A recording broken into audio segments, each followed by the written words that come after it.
السلام علیکم۔ دنیا بھر کی تازہ ترین خبروں اور کرنٹ ایشو سے باخبر رہنے کے لیے ہمارے ساتھ رہیں۔ رخ کریں گے ساہیوال کا، جہاں سے رپورٹ کر رہے ہیں ہمارے نمائندے گلفام حیدر قریشی۔ ضلع انتظامیہ کی آلودگی کے باعث بننے والی انڈسٹریز کے خلاف کارروائی کی تیاریاں شروع ہو گئیں۔ ڈپٹی کمشنر واجد علی شاہ کی زیر صدارت اجلاس میں منصوبہ بندی کا سر جائزہ لیا گیا۔ محکمہ ماحولیات، زراعت، ٹرانسپورٹ اتھارٹی کے نئے ٹاسک تفویض۔ ایڈیشنل ڈپٹی کمشنر جنرل شیر افغان کے بھی اجلاس میں شرکت۔ آئندہ 10 دنوں کے دوران سموک بڑھنے کا خدشہ ہے، ڈی سی۔ تمام محکمہ پلان کے مطابق کام کریں، دھواں چھوڑنے والی گاڑیوں، انڈسٹریز، بھٹا خشت کو سیل کیا جائے۔ ماحولیاتی آلودگی کے ذمہ داروں سے زیرو ٹالرنس پالیسی اپنائی جائے گی۔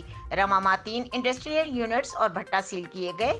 اکتوبر میں 28 مالکان کے خلاف ایف آئی آر درج کرا کے 12 لاکھ جرمانہ بھی وصول کیا گیا۔ دھان کی باقیات جلانے پر 41 ذمہ داروں کے خلاف بھی ایف آئی آر درج کرائی گئی۔ مزید خبروں اور اپڈیٹ کے لیے دیکھتے رہیں کے نیوز چینل انٹرنیشنل۔